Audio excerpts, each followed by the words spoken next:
Hello बच्चों, चलिए देखते हैं class 10 chapter 3 pair of linear equation in two variable.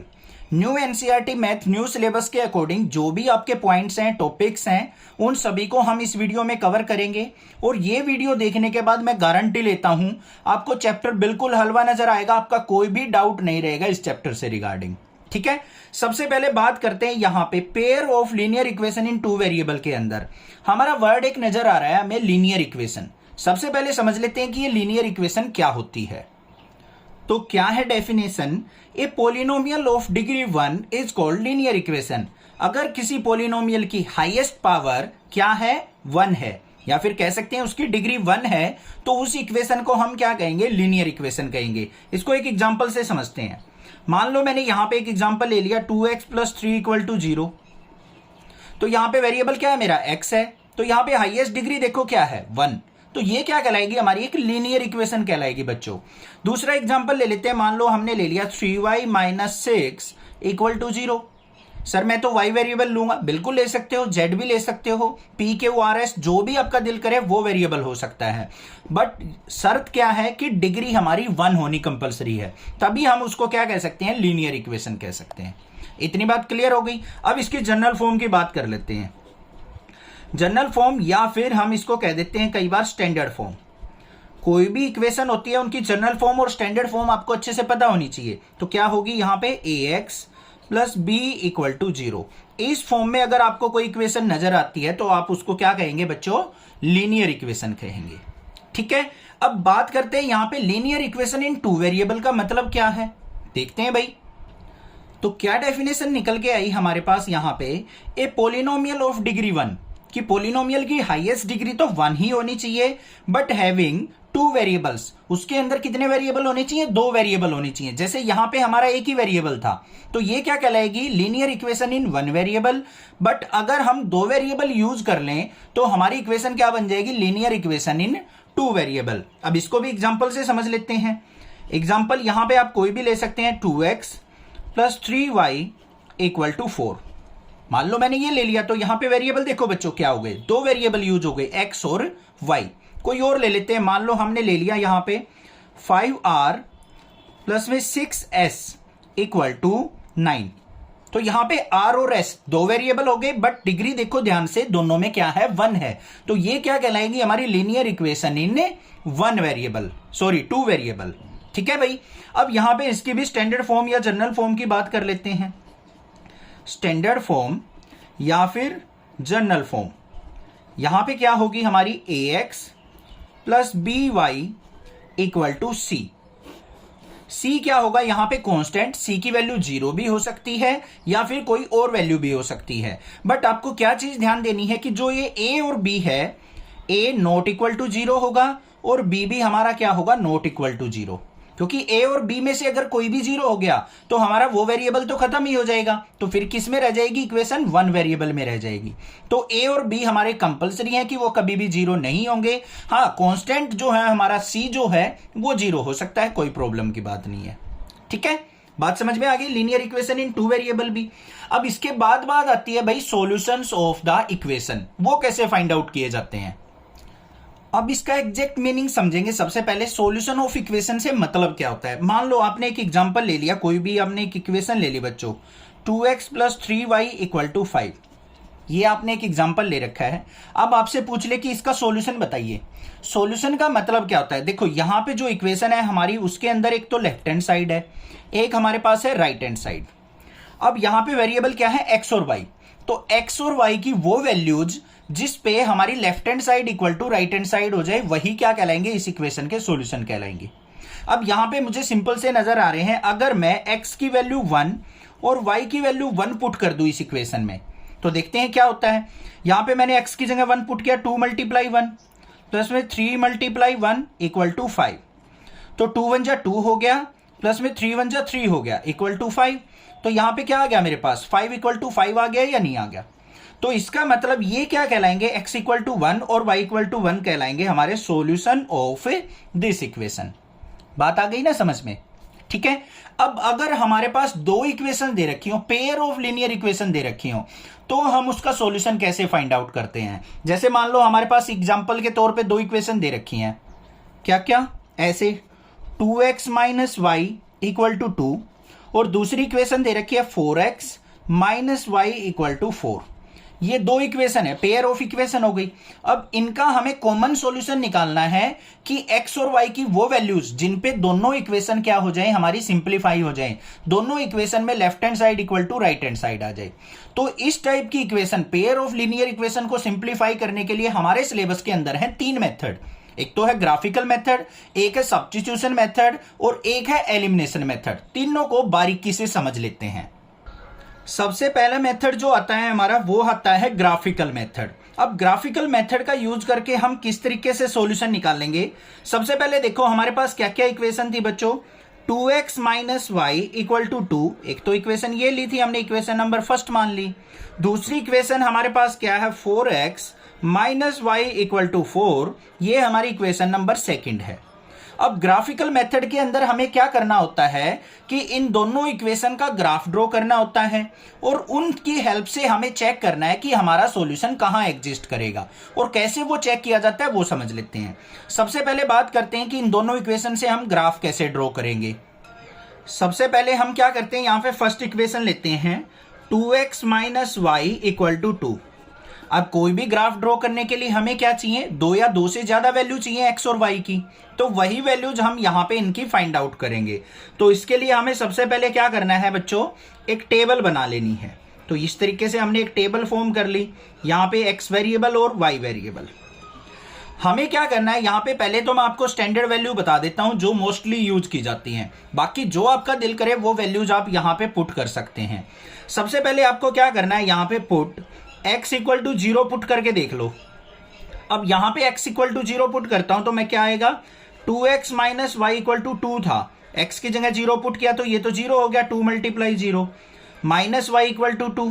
तो मेरे पास आ गया माइनस वाई इक्वल टू 2, और y की वैल्यू क्या आ गई, माइनस का 2 आ गई। तो यहां पे x को जब मैंने 0 पुट किया तो y की वैल्यू मुझे माइनस का 2 मिल गई। अब ऐसे ही मुझे क्या करना है, y इक्वल टू 0 पुट करके देख लेना है। अब जैसे ही y को 0 पुट करता हूं तो क्या बन गया मेरे पास, 2x minus y equal to 2 था, यहां पे 2x माइनस वाई की जगह 0 इक्वल टू 2, तो क्या आ गया 2x इक्वल टू 2, और x की वैल्यू क्या आ गई, 2 से 2 कैंसिल आउट, तो x इक्वल टू क्या आ गया 1। तो मतलब y की वैल्यू जब 0 थी तो x की वैल्यू मुझे क्या मिल गई बच्चों, 1 मिल गई। अब आपका दिल कर रहा है सर मैं आपने जो 0 0 पुट की है, एक बार x को 0 एक बार y को 0, क्या मैं इसकी जगह दूसरी वैल्यू भी पुट कर सकता हूं? बिल्कुल कर सकते हो, बट वैल्यू ऐसी पुट करके देखना जिससे हमारी दूसरी वैल्यू जो आए वो फ्रैक्शनल वैल्यू ना आए, ताकि आपका ग्राफ ड्रॉ करने में थोड़ी सी दिक्कत ना हो। वैसे फ्रैक्शनल वैल्यू का भी कर सकते हैं हम ग्राफ ड्रॉ, बट ट्राई ऐसी वैल्यू करो पुट करने की जिससे हमारी दूसरे वेरिएबल की वैल्यू भी इंटीजर वैल्यू आ जाए।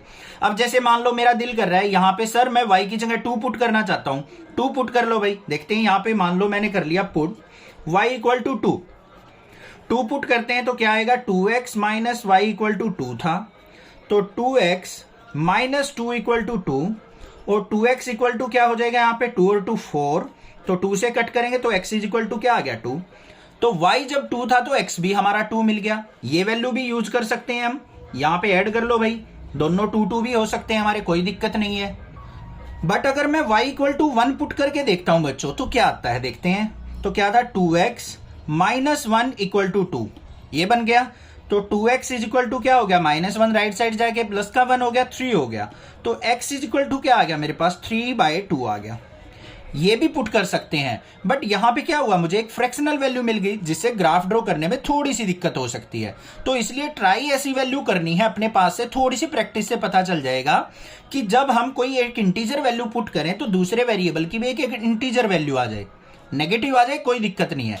दूसरा हमें क्या चीज ध्यान रखनी है, ज्यादा बड़ी वैल्यूज आपको पुट नहीं करनी है, ठीक है। छोटी छोटी वैल्यू पुट करनी है और छोटी ही वैल्यू आए जिससे ग्राफ इजिली प्लॉट हो जाए।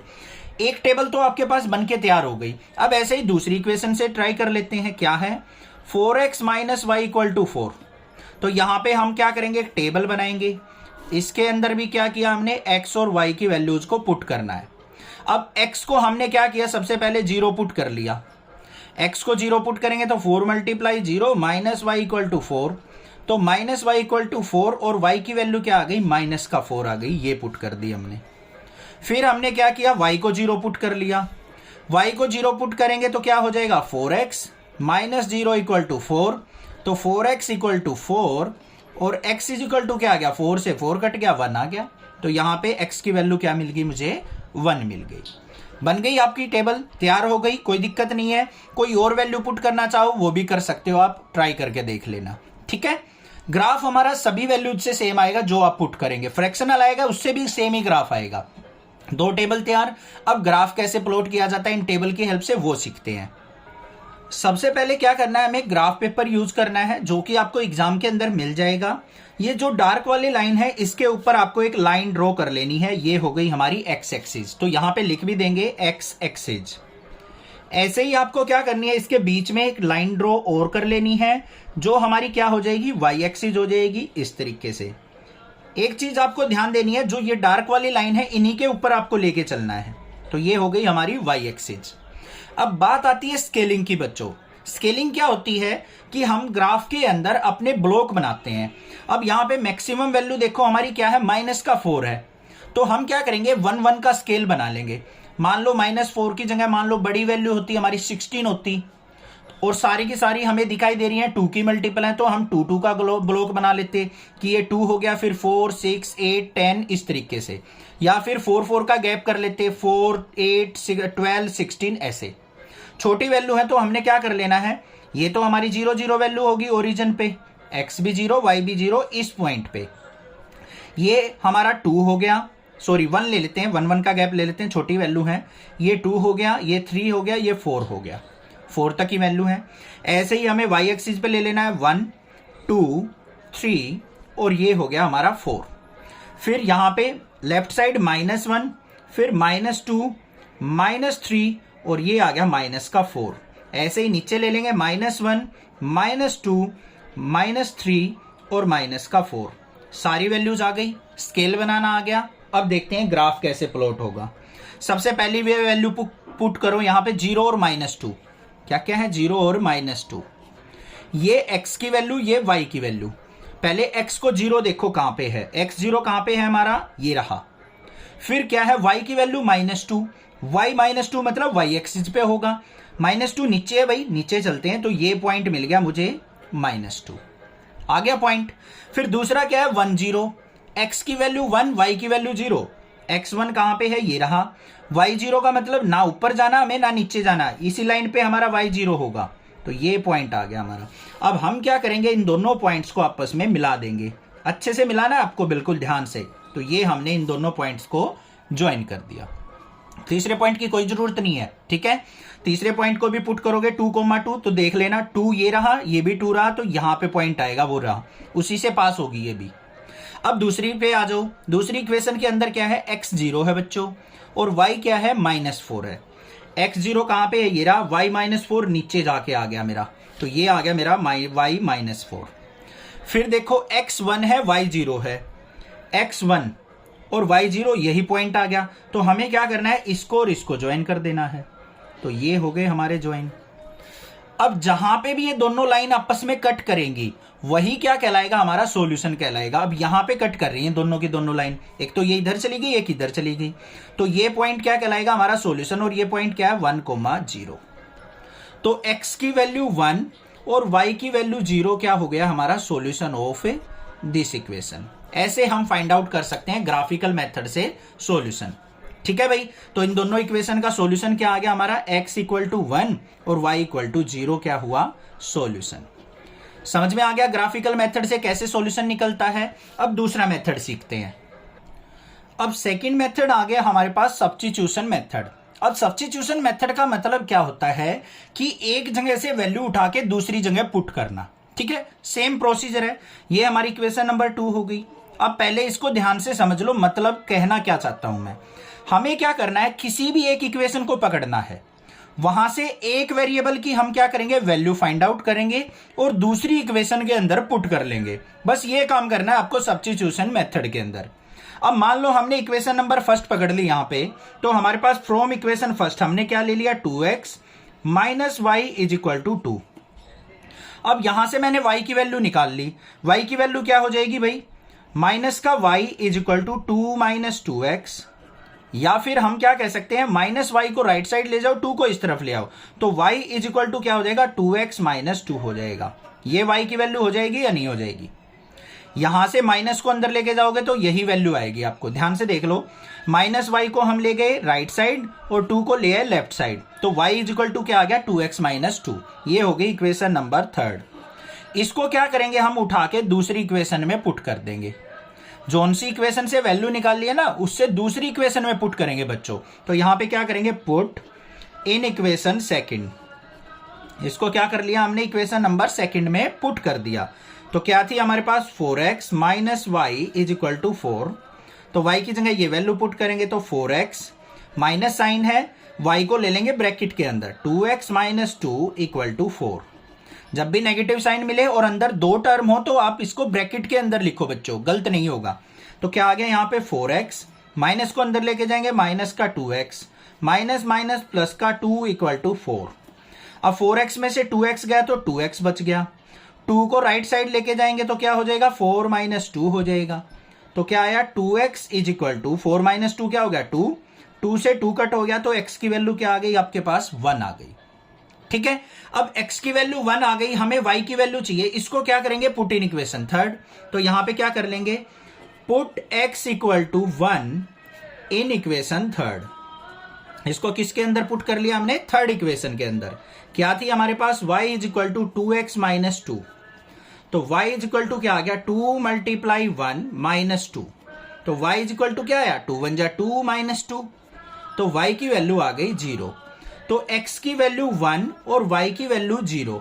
क्या यही वैल्यू आई थी हमारी ग्राफिकल मेथड से? बिल्कुल। तो इसका मतलब ये हो गया हमारा सॉल्यूशन। आ गया सब्स्टिट्यूशन मेथड भी समझ में। अब तीसरा जो मेथड आता है हमारा, वो आता है एलिमिनेशन मेथड। अब एलिमिनेशन मेथड को समझते हैं भाई। हमारे पास ये 2 इक्वेशन है, हमें इनको डायरेक्टली सिंप्लीफाई करना होता है, जो कि हम क्लास 8th 9th में भी सीख के आए हैं। तो हमें करना क्या है, सबसे पहले देखो, हमें x या y किसी एक के कोफिशिएंट को हमें इक्वल बनाना होता है भाई। यहाँ पे x का कोफिशिएंट 2 है, x का 4 है, बट y का देखो यहाँ पे 1 है, y का भी यहाँ पे 1 है, तो कोई दिक्कत नहीं है। बट दोनों के साइन सेम है, तो हमें क्या करना पड़ेगा, सब्ट्रैक्शन। सब्ट्रैक्ट हम यहाँ पे करेंगे। अब जैसे ही सब्ट्रैक्शन करते हैं साइन चेंज हो जाएंगे बच्चों। ये नेगेटिव हो गया, नेगेटिव का पॉजिटिव, और ये नेगेटिव, ये कैंसल आउट हो गया हमारा। अब माइनस के 4x में से 2x गया तो माइनस का 2x बचेगा, क्योंकि बड़ी वैल्यू नेगेटिव है, इक्वल टू माइनस के 4 में से 2 गया तो हमारा क्या बचेगा, माइनस का 2 बचेगा। माइनस से माइनस कैंसल आउट, तो 2x इक्वल टू क्या आ गया, 2k, और x इज इक्वल टू क्या आ गया, 2/2, 2 से 2 कट गया, क्या आ गया, 1। तो x की वैल्यू आ गई 1। सिंपल थी। अब हमें क्या करना है, इस x की वैल्यू 1 को इक्वेशन फर्स्ट या सेकंड, जिसमें आपका दिल करे उसमें पुट कर दो। तो यहां पे क्या करेंगे, put x equal to 1 in equation first. Second में भी पुट कर लेना बेशक से, आंसर सेम आएगा।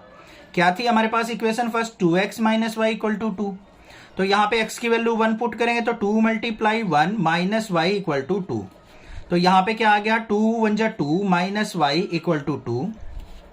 तो minus y is equal to 2 को राइट साइड लेके जाएंगे, 2 माइनस 2, तो माइनस वाई इक्वल टू 0, और y इज इक्वल टू क्या हो जाएगा, 0। माइनस साइन को राइट साइड लेके जाएंगे तो माइनस 0 0 ही होता है। तो हमारा सॉल्यूशन आ गया x इक्वल टू 1 और y इक्वल टू 0। अब ध्यान दो बच्चों, जो हमने सब्स्टिट्यूशन मेथड से निकाला था यही सॉल्यूशन आया था, ग्राफिकल मेथड से आया था यही आया था, और सब एलिमिनेशन मेथड से निकाला तब भी यही आया है। तीनों मेथड आपको क्लियर हो गए या नहीं हो गए? ठीक है, कोई दिक्कत नहीं है। अब 1-2 चीजें और रह गई हैं यहां पे सॉल्यूशन से ही रिलेटेड, वो देख लेते हैं। अब हमारे पास है टाइप्स ऑफ सॉल्यूशन से रिलेटेड बात। टाइप्स ऑफ सॉल्यूशन से मतलब क्या है कि अगर हमें 2 लीनियर इक्वेशन दे रखी हैं, उनके बीच में ऐसा भी हो सकता है कि भाई एक भी सॉल्यूशन एग्जिस्ट ना करे, ऐसा भी हो सकता है बहुत सारे सॉल्यूशन एग्जिस्ट करें, और ऐसा भी हो सकता है कि एक ही सॉल्यूशन एग्जिस्ट करे। इन्हीं को कहते हैं हम टाइप्स ऑफ सॉल्यूशन। और कैसे पता किया जाता है कि हमारे कितने सॉल्यूशन एग्जिस्ट कर रहे हैं, उस चीज को हम यहां पे सीखेंगे। सबसे पहले देखो, हमारी जो लीनियर इक्वेशन इन 2 वेरिएबल है, उनकी जनरल फॉर्म हम कैसे लिखते हैं पेयर ऑफ इक्वेशन की। तो यहां पे लिखेंगे जनरल फॉर्म ऑफ इक्वेशंस। क्या होगी, मान लो हमने एक इक्वेशन ले ली, पहली इक्वेशन, वो हमारी किस फॉर्म में होगी, a1x plus b1y plus c1 equal to 0, इस फॉर्म में। दूसरी इक्वेशन होगी a2x plus b2y plus c2 equal to 0। ठीक है, अब एक एग्जाम्पल लेके चलता हूं मैं यहां पे साथ के साथ। मान लो आपके पास एग्जाम्पल के तौर पे ऐसी इक्वेशन है x minus 2y equal to 0 और दूसरी इक्वेशन है 3x plus 4y minus 20 equal to 0। तो भाई देखो यहां पे आप कंपैरिजन करके a1 b1 c1 a2 b2 c2 की वैल्यू निकाल सकते हो बच्चों। अब इस इक्वेशन को इससे कंपेयर करो, a1 की वैल्यू क्या हो गई यहां पे, a1 इक्वल टू 1 हो गया। b1 की बात करूं तो मैं y का कोफिशिएंट b1 है, यहां पे y का कोफिशिएंट माइनस 2 है। c1 यहां पे कुछ भी नहीं है तो c1 को हम क्या लेंगे, 0 लेंगे। ऐसे ही a2 की वैल्यू निकाल लेंगे, a2 इक्वल टू क्या हो गया, 3 हो गया, b2 इक्वल टू क्या हो गया, 4 हो गया और c2 इक्वल टू हमारा क्या हो जाएगा, माइनस का 20। ऐसे कंपैरिजन करके निकाल लोगे या नहीं निकाल लोगे? ठीक है बच्चों, अब हमें क्या करना है, फर्स्ट कंडीशन आती है हमारी, अगर आपको a1 by a2 not equal to b1 bye b2 मिलता है, a1 बाय a2 अपॉन में b1 बाय b2, इन दोनों की रेशो अगर हमारी क्या मिलती है, नॉट इक्वल मिलती है, तो वहां पे क्या होगा, हमारा एक सॉल्यूशन एग्जिस्ट करेगा इन दोनों इक्वेशंस के बीच में। ठीक है, तो यहां पे क्या होगा, exactly one solution, exactly one solution आपका यहां पे एग्जिस्ट करेगा। ठीक है भाई, दूसरी कंडीशन क्या आती है हमारी, अगर आपको रेशो मिलती है इस तरीके से a1 by a2 equal to b1 bye b2 equal to c1 by c2, इसका मतलब क्या है, तीनों की रेशो अगर आपको इक्वल मिलती है तो वहां पे क्या होगा, infinite many solution, many solution. तो वहां पे आपको दो इक्वेशंस के बीच में बहुत सारे सॉल्यूशंस देखने को मिलेंगे, एक्स और वाई की बहुत सारी वैल्यूज होंगी जो इक्वेशंस को सेटिस्फाई करेंगी। थर्ड जो आता है हमारे पास कंडीशन, वो आती है a1 by a2 equal to b1 bye b2, इन दोनों की रेशो तो इक्वल है बट c1 बाय c2 के इक्वल नहीं है, तो वहां पे क्या होगा, हमारे पास नो सॉल्यूशन, नो सॉल्यूशन, कोई भी वहां पे सॉल्यूशन एग्जिस्ट नहीं करेगा। अब यही चीज अगर हम ग्राफिकल मेथड से सीखना चाहें कि ग्राफ से कैसे पता चलेगा हमारा कितने सॉल्यूशन एग्जिस्ट कर रहे हैं, तो बड़ा सिंपल है, अगर हमारा ग्राफ एक पॉइंट पे कट कर रहा है, दो लाइंस का ग्राफ एक पॉइंट पे कट कर रहा है, तो हमारा क्या होगा, एग्जैक्टली वन सॉल्यूशन। अगर हमारी एक ग्राफ की लाइन ये आ गई और दूसरे ग्राफ की लाइन भी इसी के ऊपर आ गई, तो भाई बहुत सारे पॉइंट हैं जहां पे ये आपस में कट कर रहे हैं, तो क्या हो जाएगा, इनफाइनाइटली मैनी सॉल्यूशन हो जाएंगे। और अगर दो ग्राफ की इक्वेशन हमारी एक दूसरे के पैरेलल आ गई, तो वो क्या हो जाएगी, हमारी नो सॉल्यूशन की कंडीशन हो जाएगी। ठीक है भाई, अब एक बार एनसीईआरटी मैथ के अंदर दिखा देता हूं मैं आपको। ये हमारा एनसीईआरटी मैथ है जो न्यू वाला है, इसके अंदर देखो ये हमें एक टेबल बना के दे रखी है। यहां पे क्या कहा है, a1 by a2 equal to not equal to b1 bye b2 होगा, तो ये एग्जाम्पल भी ले रखा है। यहां पे ये कंडीशन आ गई, a1 बाय a2 1/3 मिला, b1 बाय b2 माइनस का 2/4 मिला, दोनों इक्वल नहीं है, तो क्या होंगी, एग्जैक्टली वन सॉल्यूशन, मतलब यूनिक सॉल्यूशन। यूनिक का मतलब क्या होता है, एक सॉल्यूशन एग्जिस्ट करेगा। और यहां पे लाइन क्या होंगी, इंटरसेक्टिंग लाइन होंगी, मतलब एक पॉइंट पे कट करती होंगी। दूसरी बात करें, यहां पे ये इक्वेशन दे रखी है, यहां पे देखो तीनों की रेशो हमारी इक्वल आ रही है, तो ये क्या कहलाएंगी, कोइंसिडेंट लाइन, मतलब एक दूसरे के ऊपर लाई कर रही हैं और उसमें इनफाइनाइटली मैनी सॉल्यूशन एग्जिस्ट करेंगे। लास्ट बात करते हैं, अगर ratio a1 by a2 equal to b1 bye b2 तो है but not equal to c1 by c2 है, तो क्या होंगी, पैरेलल लाइन होंगी ग्राफ के अंदर और कोई भी सॉल्यूशन एग्जिस्ट नहीं करेगा। बात आ गई समझ में, कोई दिक्कत नहीं है। ठीक है, ये था हमारा पूरा का पूरा इंट्रोडक्शन इस चैप्टर का। कोई भी दिक्कत हो आप कमेंट करके पूछ सकते हैं, अदरवाइज क्वेश्चंस के अंदर भी हम छोटा मोटा कोई डाउट होगा तो सिंप्लीफाई कर लेंगे। थैंक यू स्टूडेंट्स, अपने फ्रेंड्स में शेयर जरूर कर देना।